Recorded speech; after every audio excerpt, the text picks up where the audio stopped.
Chris Udoh. I'm originally from St. Louis, Missouri. I lived in Atlanta for about 6 years, and I've been living in Philadelphia for about 24 years now. Part of me will always be from St. Louis because that's where I grew up. That's where I learned, how to DJ. That's where I'm from. But I'm definitely a Philadelphian. I'm definitely an East Coaster. Yeah, it's no doubt about it.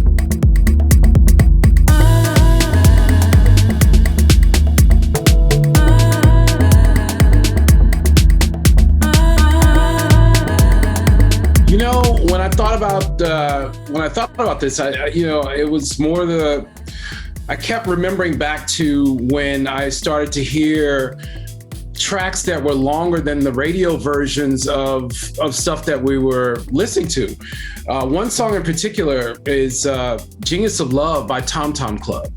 The first time that I heard the 12-inch mix of that, I had to have been like 10 or 11 years old, and I was obsessed, like absolutely obsessed. And from that moment, I started to seek out, because I didn't know that there was like 12-inch singles. All I knew was 45s and albums. But I started to seek out every time I would go to the record store, and I was going to the record store by then. These longer versions, I would ask the guy behind the counter, me, this little kid, like, what is this long version of and they was like, oh, it's just a 12-inch single. And I'm like, oh my God, and I started hearing mixes and what was the Adventures of Grandmaster Flash and the Furious Five. That mix that has Blondie and Good Times and all that mixed in together on Sugar Hill. So yeah, that was another record that sparked my interest in, like, how did they do that? And no one in my neighborhood knew anything about that. And, but it was just one of those things that after a while I started to find out. Going skating, we used to go skating, and the DJ had two records, but he wasn't mixing back then. He was just playing one record, playing the next record. So yeah, that's definitely where the interest came from.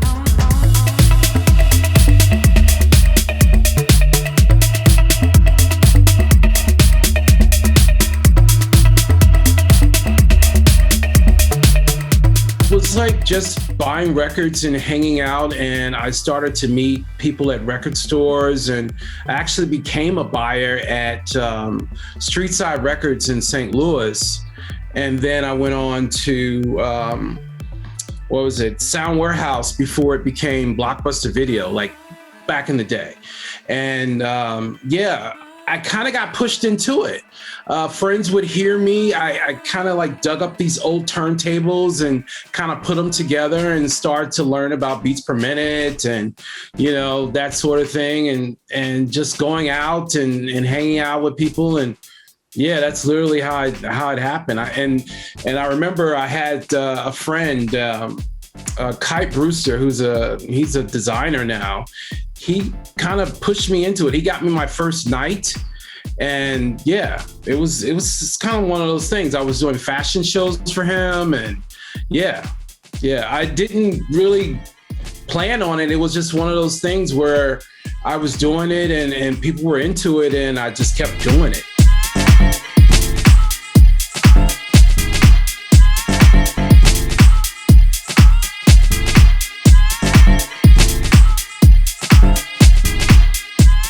In the beginning, it was definitely Chris Brand at the helm of the whole entire thing. And once I had moved to Philadelphia and started to settle down a bit, that's when I got into buying all my equipment and, software and MIDI controllers and all that sort of thing, and actually learning about it. Then when I took the job at Guitar Center, that's when everything just started to just like snowball for me, because not only did I have the access to everything that I needed, I had people that could help me learn more about what I was trying to learn. So yeah, but then it became this thing where I was working and not being able to work on stuff as much. And that's when the pandemic hit last year. That's why all this stuff is like coming out of me now.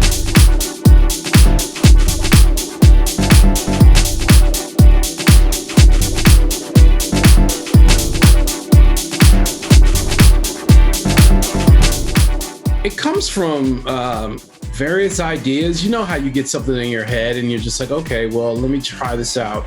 Or when I get something new and I want to test something out. Like this week, Ableton just came out with 11. So, I got that. Some of the new processes to do inside of that is crazy. So, you start to experiment with different things just to see how it would sound. It's really all about experimentation,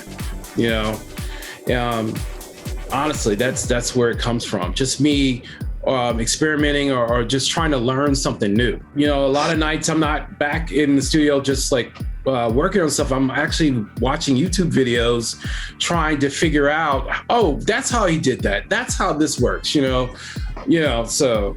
Because the thing that happens, when you work in music retail, they give you all this stuff and then you have all this stuff, but you don't know what you're doing with it. And you don't have time to hit up the rep and say, how. So I try to learn things on my own.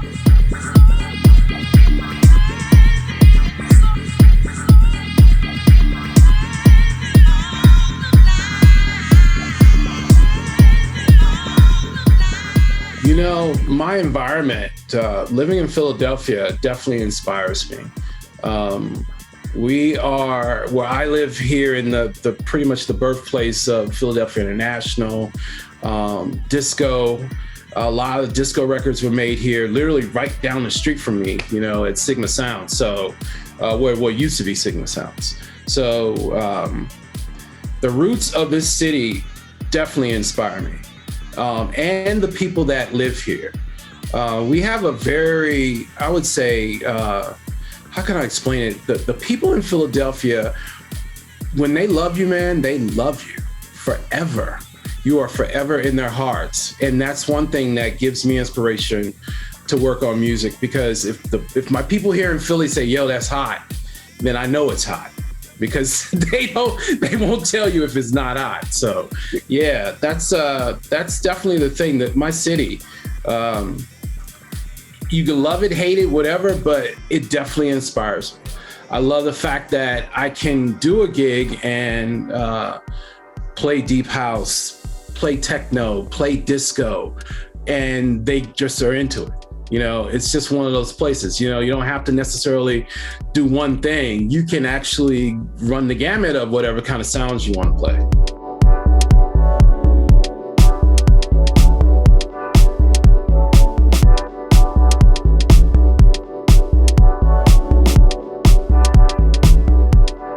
The first track, Vision Spent, just came out of inspiration from the old Urban Torque records. And some of the cats, I'm not going to mention names, but you know.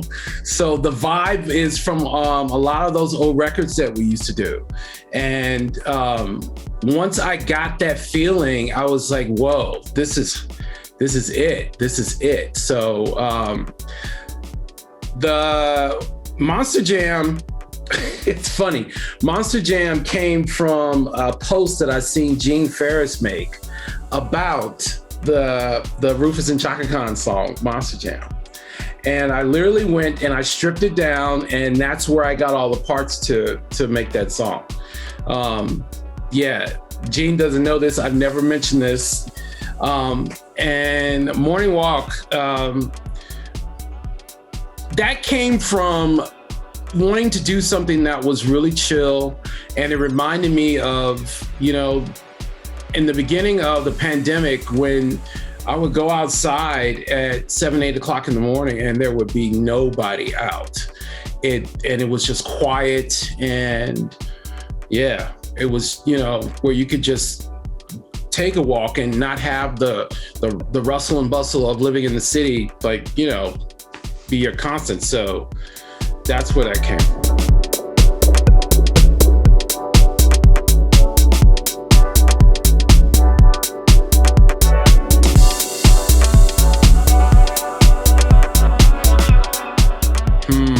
One thing that I learned is you don't have to turn everything all the way up. You don't have to, having anything in the red is just ridiculous. So yeah, that's if you learn anything, learn how to really like do your levels on your tracks. You do not have to have everything turned all the way up in the red. -6. There you go.